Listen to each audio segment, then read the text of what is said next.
Hey, good morning, everybody. Um, I'm going to do something a little bit different today. I thought it might be fun. I've got a series of writer's hand journals that are created. There's three of them so far, and there's another one in my laptop. This is the first one on characterization, and then there's one on setting and place, and there's one on meditations. So all three of them have different quotes, 100 quotes in each journal, and 2 pages for you to respond to the quote. And what's fun about it, I think, for writers is that you can look at the quote and learn from an example from literature. You can respond to that. You can write your own character that kind of looks like that one. Or you can just remember that character from literature. I'm sure we all have characters that we remember. I'm a big fan of the animal stories when I was growing up. Give me a story with Lassie in it, and I would cry every single time. Black Beauty, all of the animals. I just watched White Fang yesterday for the first time in ages. So it's like those animal stories were great. But there's always characters that you remember. And this is one that I think you'll all remember from this time of year. And it's from Charles Dickens' A Christmas Carol.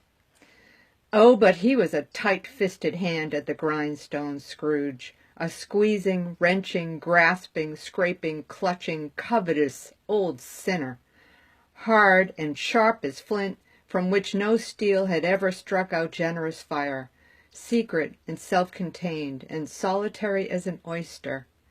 The cold within him froze his old features, nipped his pointed nose, shriveled his cheek, stiffened his gait, made his eyes red, his thin lips blue, and spoke out shrewdly in his grating voice. A frosty rime was on his head and on his eyebrows and his wiry chin. He carried his own low temperature always about with him. He iced his coffee in the dog days and didn't thaw it 1 degree at Christmas. How perfect that is. I mean, how can you not see this cruel, craggy, awfully wrinkly, mean old man? I mean, Dickens just has the right words, and he uses tone a lot. When you read, you don't realize you're listening to it in your head. And if a tone or a sound is repeated on a regular basis, it can give you a distinct emotion.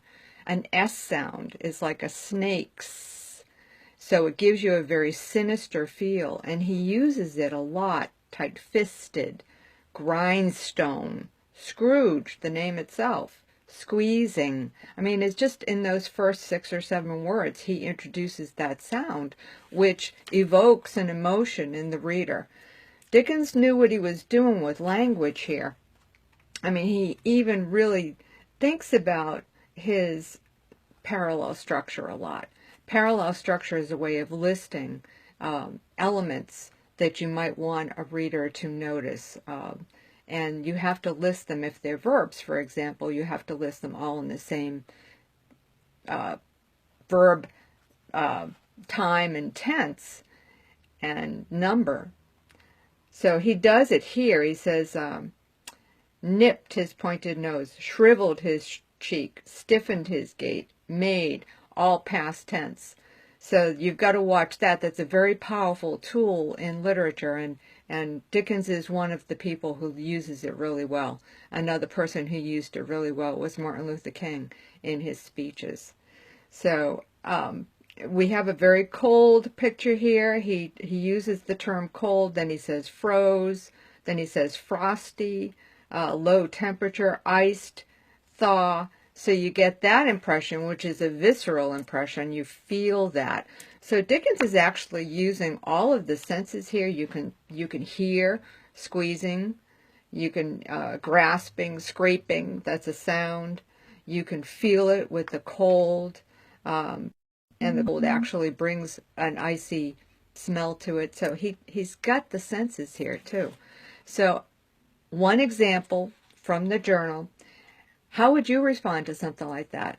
Would you make up your own character, or would you kind of say what you remember about Scrooge. Anyways, this is the first of the journals, Characterization, the Writer's Hand journals. And your gift today, if you order one of these journals, will be one of my calendars with photos from Africa, the best from Africa, and a calendar for 2017. Just let me know if you've ordered it. Thank you, and I hope you have a wonderful day. It's cold here, but it's bright and sunny out, so I'm going to go take a walk with the dog. Have a good day. Bye-bye.